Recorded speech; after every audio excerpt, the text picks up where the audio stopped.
don't you come up in? Oh my goodness. They've been here. No, I know. Millie usually come up here and give her little background or whatever. But okay. No, I understand that. But every time there's one that starts, that she, because we're about to do it. Yeah.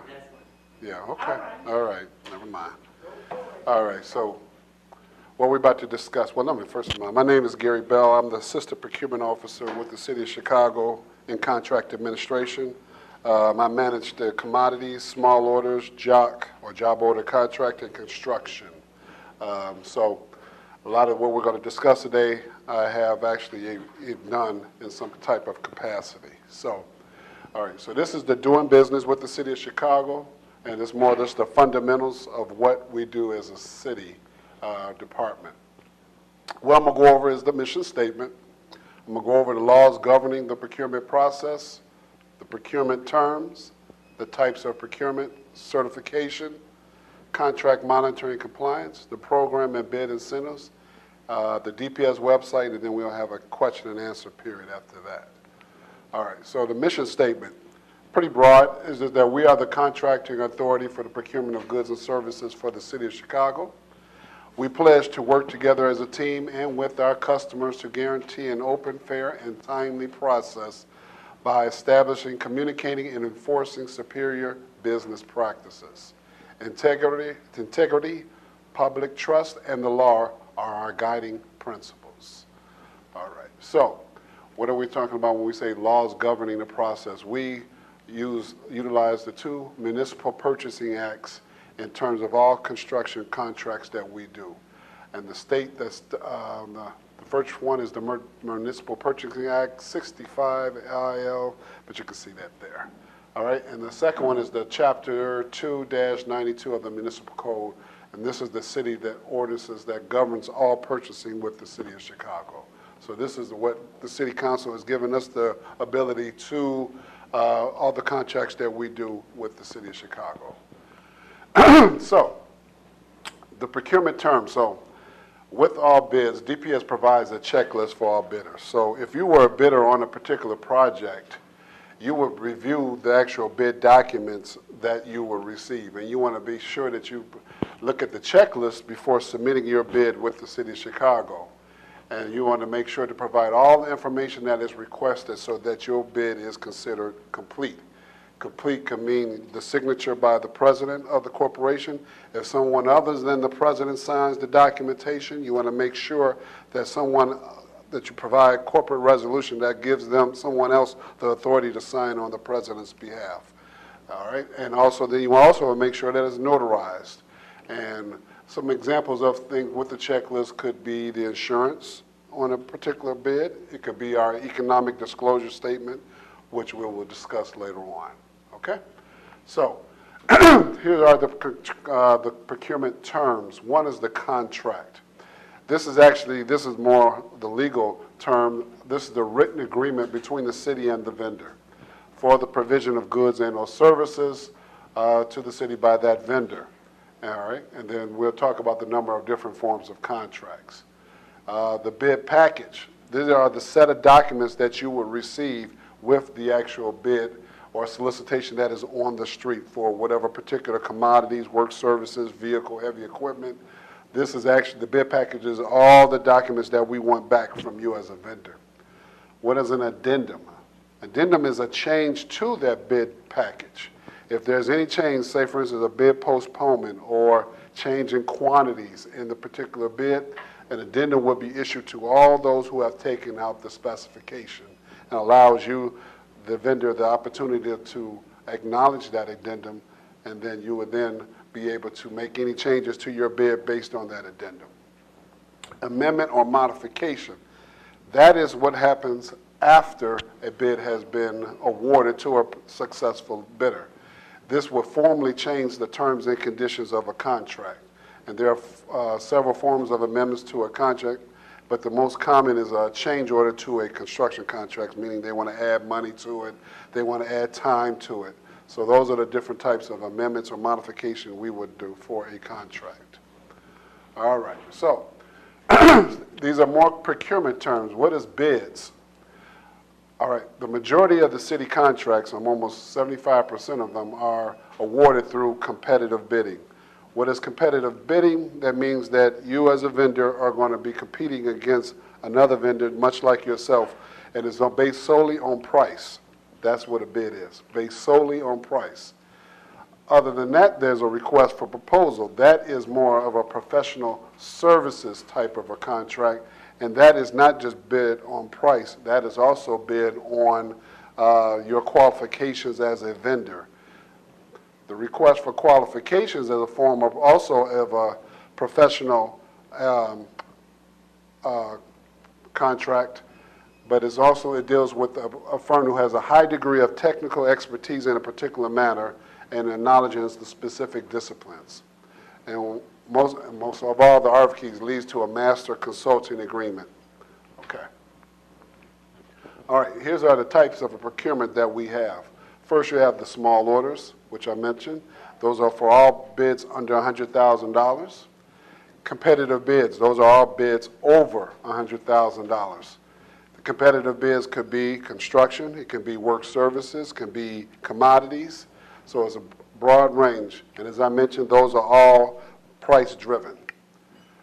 And as I mentioned earlier, the requests for proposals are not price driven. It's all based on the qualifications of a vendor with a price component.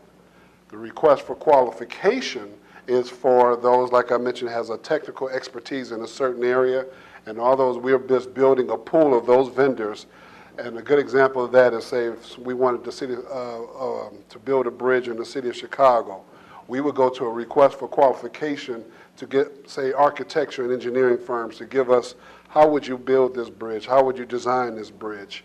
And then we will have in that pool, and then they will provide a pricing to us, and then we will select the vendor who has the best pricing from that selected vendor from that pool of consultants. So that's a unique way that we go about getting things done in the city of Chicago. And the last one is the job order contracts, which is a job, stands for job order contracts, which is a way for us to get small jobs done. It's also done in a pool, but they can go out and do small jobs that the city of Chicago, we do not have the facility or the manpower to do. So job order contracts serve that purpose. All right. So the first one is small orders. I mentioned is for the procurement of goods or services under $100,000. For these, you do not have to be advertised in the Sun-Times. We would just go out and it would be be notified on our website that there's a small order for widgets. That's an example. And we would actually for vendors to go out there and provide a pricing for that. And as you see here, quotes can be solicited by telephone, fax, or written quotation. Also, like I said, posted on our website. It's also mentioned that the certified MBE vendors are solicited first.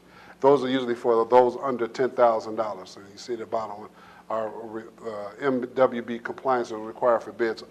That should be over $10,000. So we do have a range. Now, everything from $100,000, $10,000 or less, we actually don't have no compliance on those because of the dollar value of those contracts.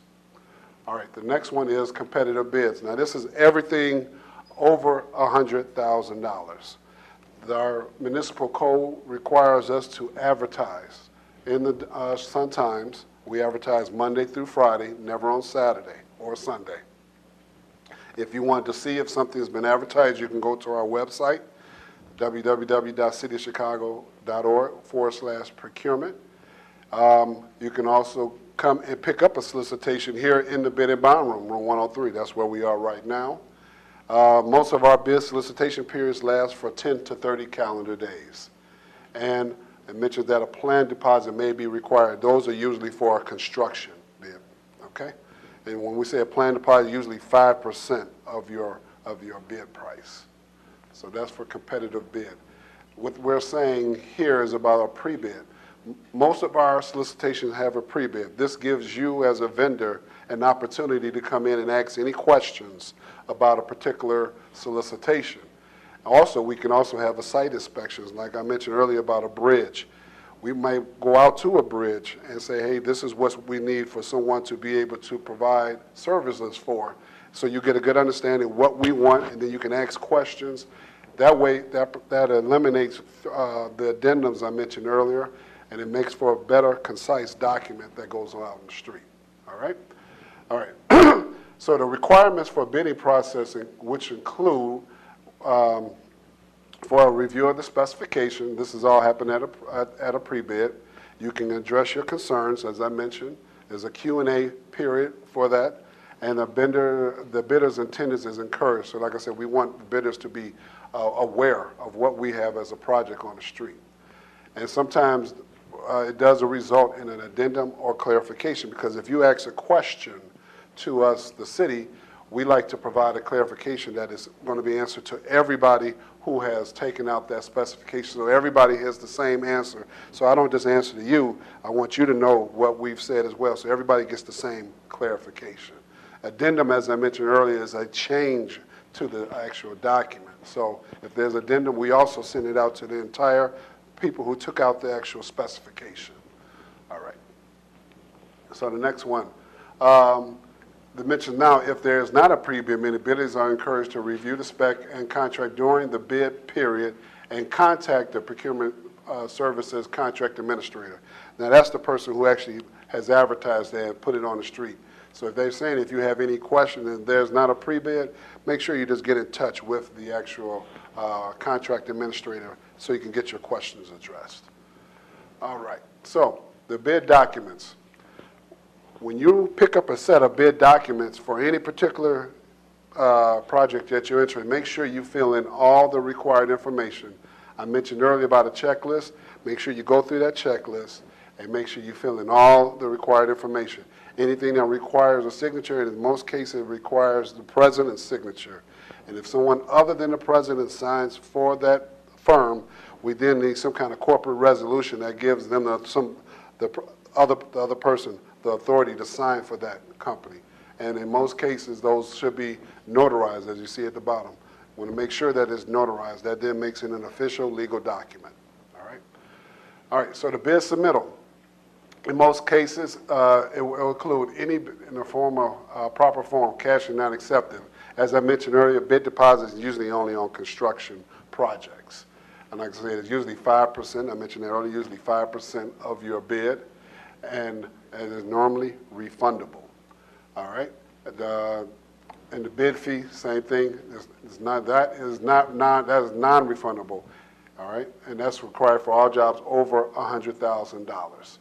And the biggest thing is that all bids are due before 11 a.m. We even have a clock up there at the top that lets you know that it is 11 a.m. No more bids are accepted. The doors is closed, and we now then read the bids. All bids are read right here.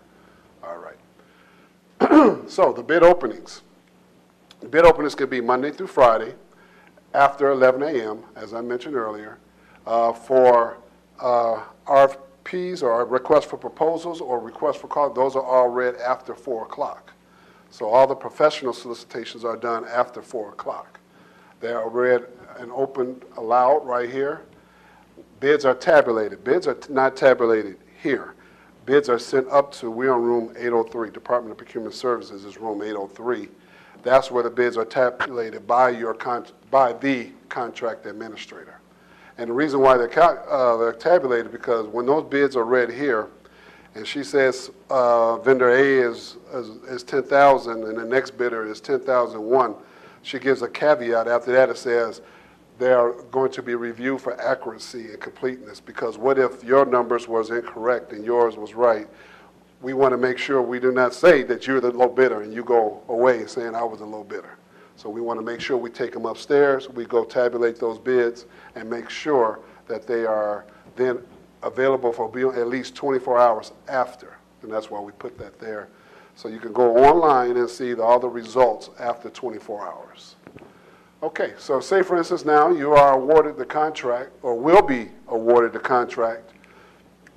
Here's what you as a company, we will check upstairs once you've been deemed the low bidder.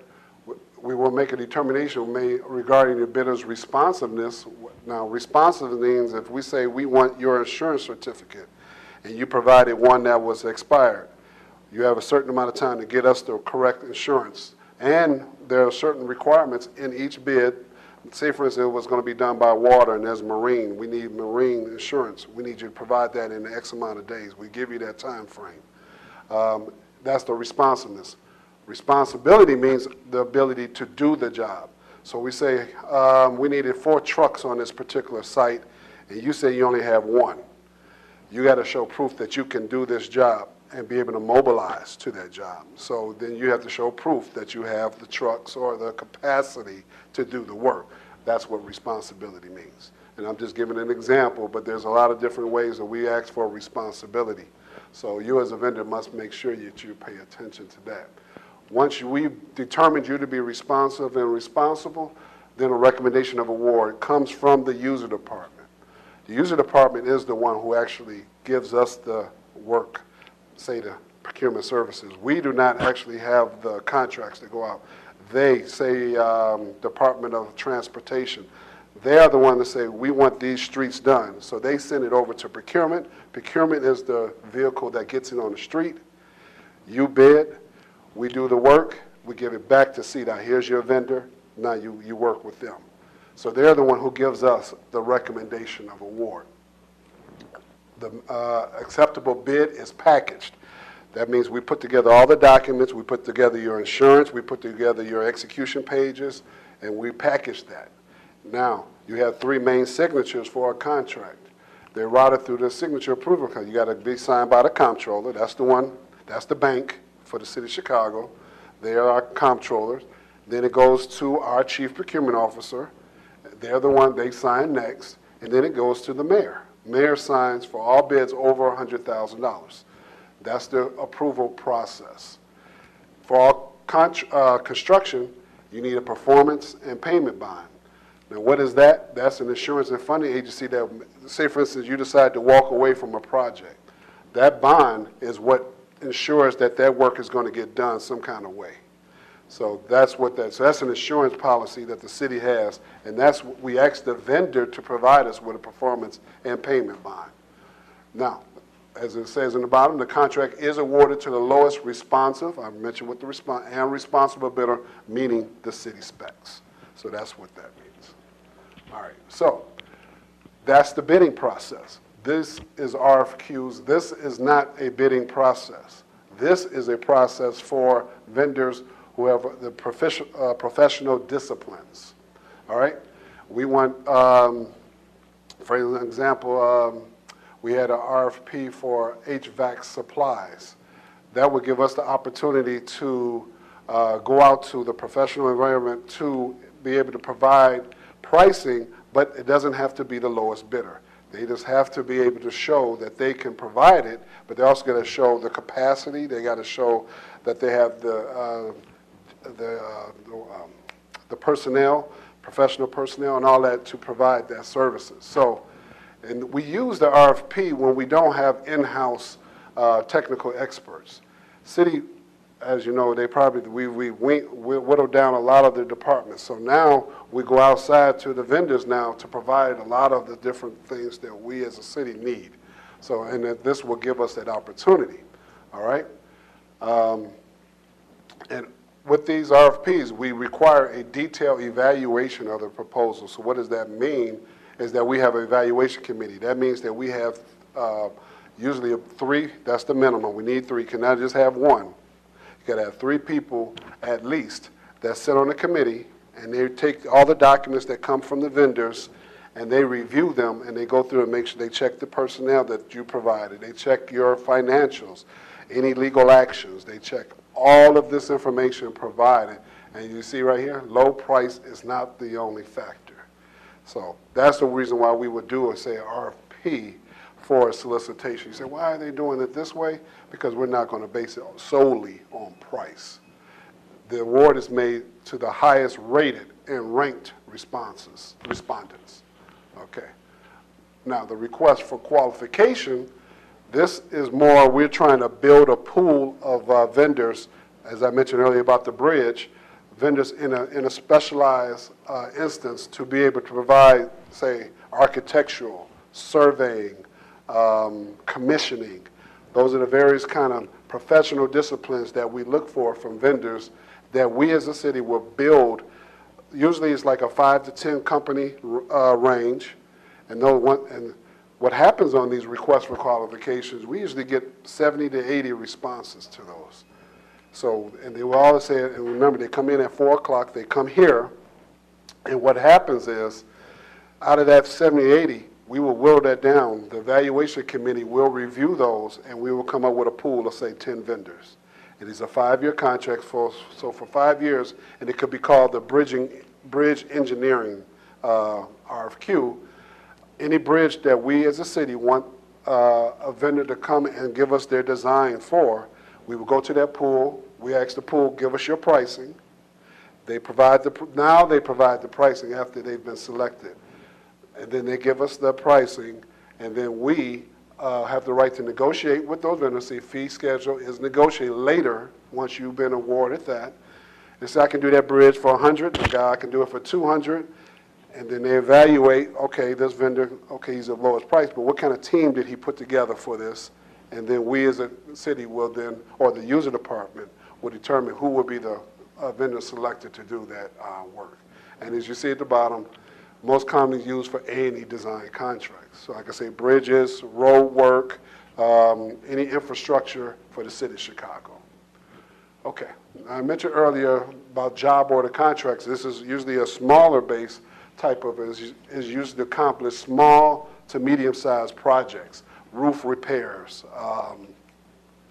in some building facilities. You know, we don't have the capacity to send a lot of the workers out like we used to, so we'll go to a job order contract. And we do have a seminar on job order contracts if you really want to get really in detail of what that is all about. But for the most part, to gather from today is, like I say, so for the small and medium-sized projects.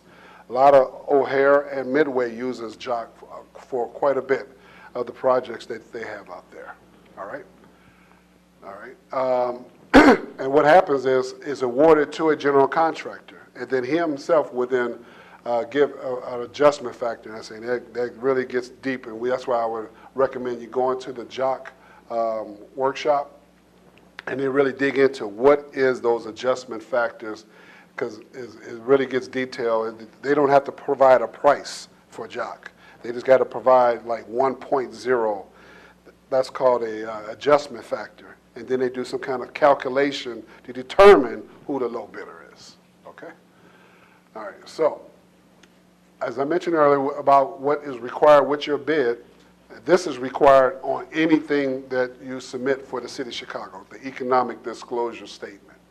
This document is a disclosure of you as a firm. So if you as a firm, we need your name, we need your address, we need all of the information of who is all the owners of your company.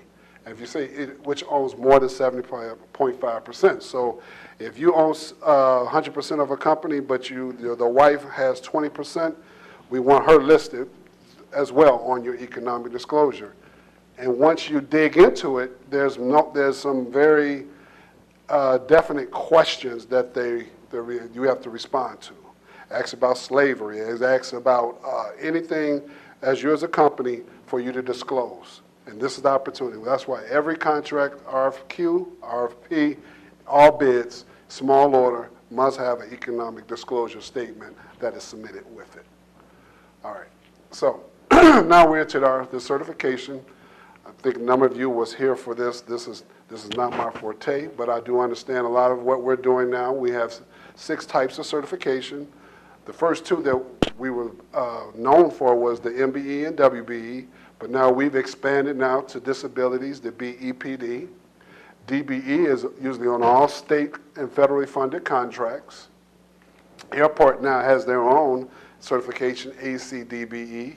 And then you got a veteran one, VBE, Veteran-Owned Business Enterprise. So those are all the 6 types of certification that we as a department will monitor for the city. And the basic eligibility requirements, business must be at least 50%, 51% owned. So what does that mean? That if you did only 40% of the work, the compliance will come to you and say you're not doing enough of the work on this particular contract, and you could be deemed, they can look at you as a vendor and give other kind of repercussions because of that.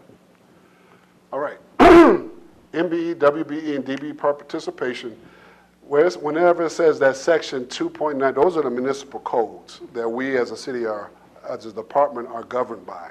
So 2-92-420, that's the first MBE, WBE procurement program for all contracts other than construction. The second one, 92650, is for all M and WBE procurement for construction.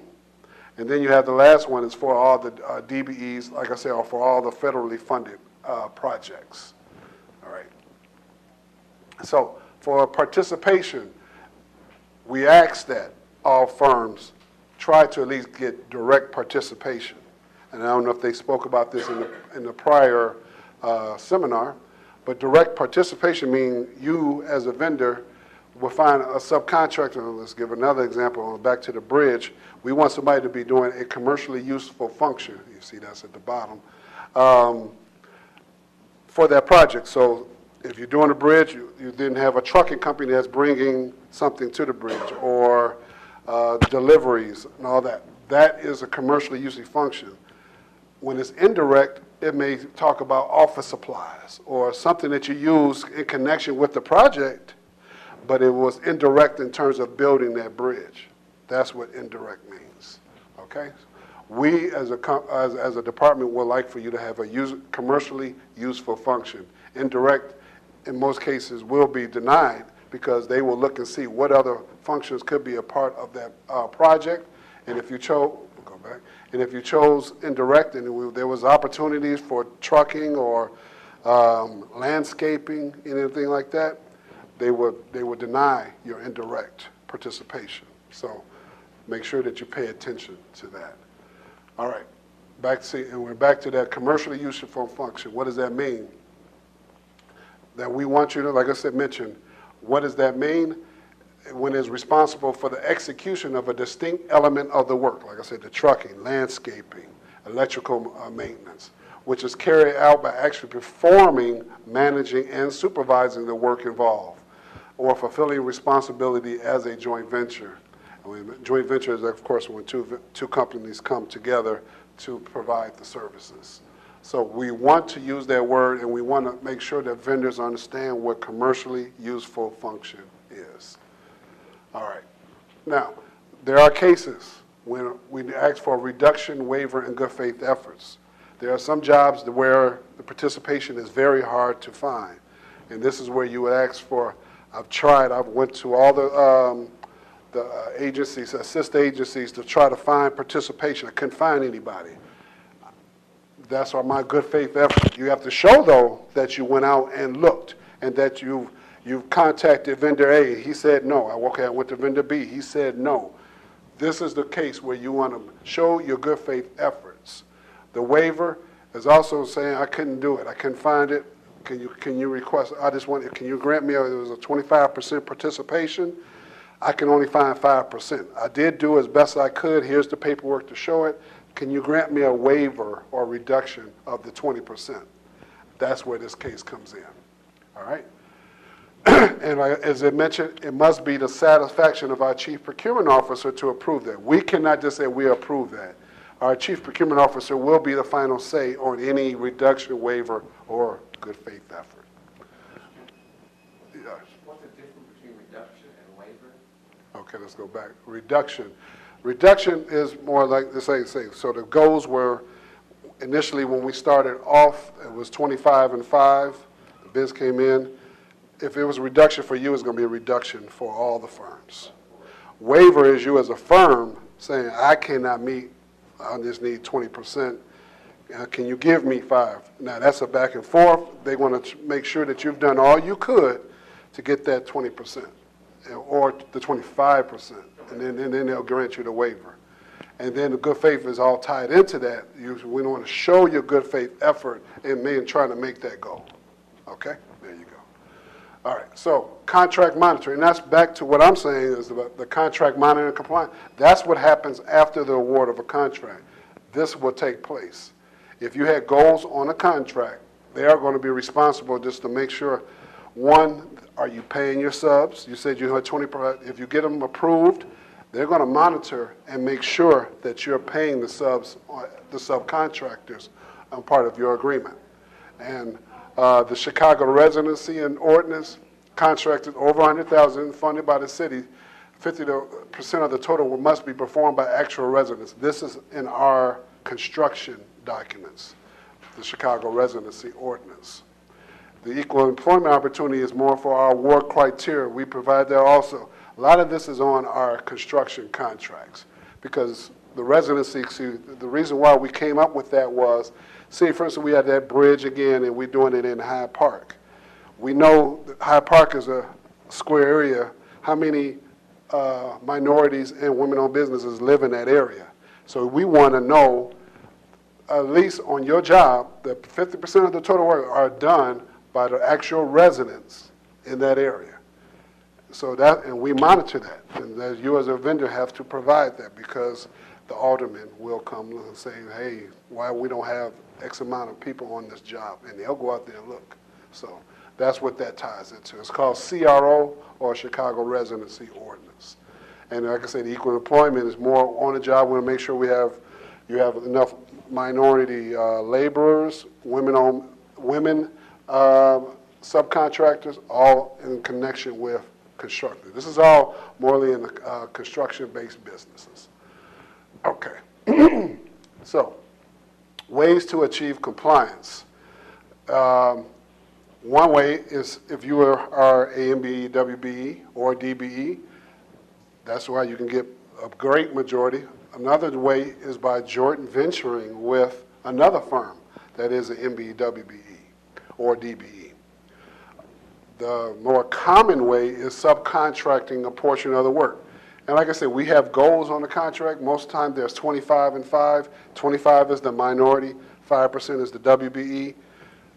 That's a way you would just go out and find a vendor that you're a subcontract out to do a commercially useful function for the 25, and then you'll find someone else to do the other 5. You can't have the same firm to do both, just so you know that. You got to have an MBE, you got to have a WBE. And if you cannot find a WBE, we go back to the waiver or whatever. You say, I can't find nobody. Here's my proof that I went out and tried to find someone to do this function, and I could not find it. All right. Question. Yeah. On a joint venture or a subcontractor, how can you determine that they will meet the 25%? Is that the value that they're bringing to the contract? Yes, right. So if it's $1 million, we can make a nice number. So out of that $250,000, 25% of that must be going to a subcontractor that is doing a commercially useful function, and then another 5%. So really about 30%. Yes. It must be paid to them. It must be paid to them. Yes. And I'll even go even further. If it's a supplier, they only get 60% because they're not really doing a useful function. All they're doing is bringing the widgets to the site, and then they leave. Okay? So we say for suppliers, you must have, there's only 60%, so you still got to find another 60% of the dollar value. 60% of, if you have 25% and they're a supplier, 60% of that, you still got to find the other 40% of that. Yeah, so very important that you know that, how to achieve that compliance. All right. So here's the reporting requirements. We mentioned this earlier, and we have a lot of different tools in place, ways for submitting your documents after award for compliance. We have the monthly subcontractor payment certification form, weekly certified payrolls, and waivers of liens. So all of these documents are available to the prime contractor on our website if you need those documents. So here are all the programs. We have a ton of them now. It's almost 7 programs. SBI. SBI is almost like a target market that it can only a select small vendors can provide us from a 1 to 3 million range. So those vendors can only provide for that. The mid-size MBI is more 3 to 7 million, and then the new construction MBI, I want to say that's 7 to 10. Then you got diversity credit program. Target market, that's non-construction. It used to be construction. Target market is only MBEs, WBEs can bid that work. So you know that.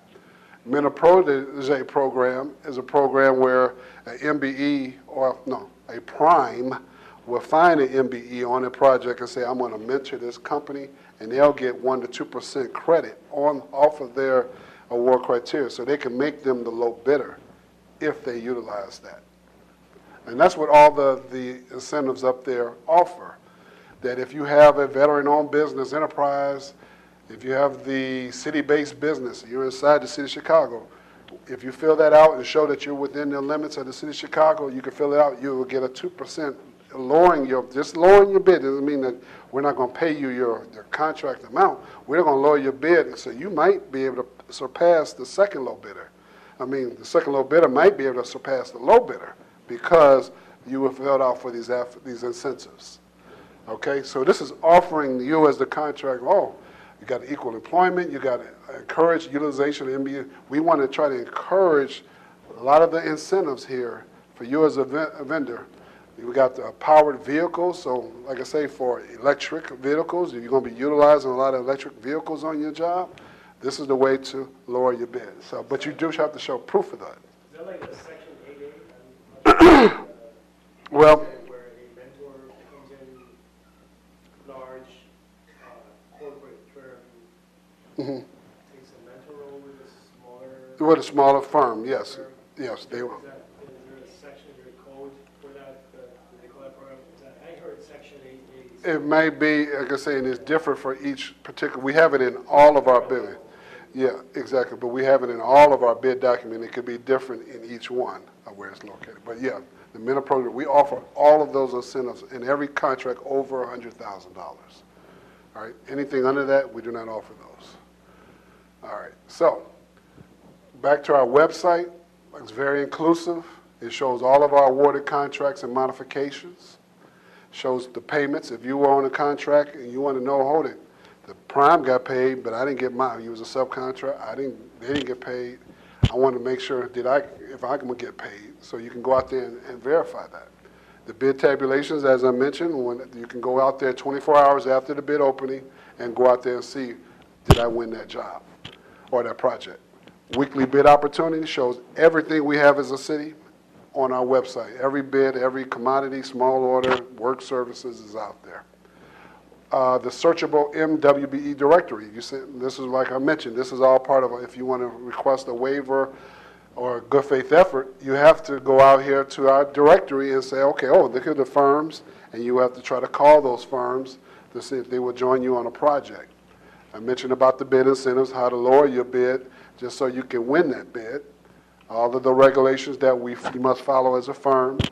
And then here you are, the cityofchicago.org/procurement, which I'm sure you have in your documents there. So we are in Facebook, we're in Twitter, YouTube, we're everywhere. So as a city, we are trying to be as transparent as possible. So as I mentioned earlier, we have a number of workshops. A lot of our bids now are e-procurement. I don't know if you're aware of that. That means that everything that you do now is going to be on the computer. You don't have to fill out paper bids. Everything can be done at your office and submit it, and you don't have to never step back in here. We have a workshop on that. We have a workshop on the economic disclosure statement. We have a workshop on job order contracting. We have a workshop on the doing business, and on the actual, what you just went to earlier was the compliance and certification. So we have an all-inclusive. Anything you want to know, we are trying to make sure that you as a vendor have no questions about what we do. Okay, so let's open up for any questions that you might have. Okay, go ahead. I do have a question. I just wanted to know if this process is in compliance or just plain old legal. What? If a prime contractor subcontracted me as a person with disability, but my company couldn't actually, I'm not equipped to perform that particular duty, can I then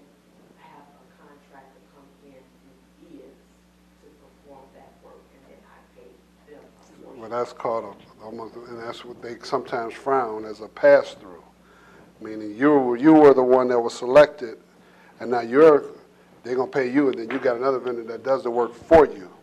That has to be understood by the prime and has to be understood by the compliance. As I mentioned earlier, they are the ones that's going to be monitoring that. They have to understand the situation and why you were not able to perform the work. But as long as we inform. You have to be documented all the way through the process, yes. And I would actually talk with our compliance who are more savvy in that area. I'm giving you more of a high-level way of looking at it. I would talk with them to make sure, and hopefully that like this not happening tomorrow, and then you have time to really talk that through with our compliance unit and find out how they give you alternatives or best solutions to solve that. Okay? All right. Any other questions? Yes. Is this available online at your site? I would ask Miss Jacqueline Umbles, because I don't, all I do is do this part. I would think it would be. Yeah, I would think so, because a lot of the stuff we have that you should be able to go to our website and just pull out. We have training material. Actually, it should be. That's my thought process. I've seen our training process. Yeah, exactly right. Okay. Any other questions? If not, I appreciate you all for coming, and thank you. Hopefully this was enlightening and gave you some good information. Great presentation. Thank you. All right, thank you. All right.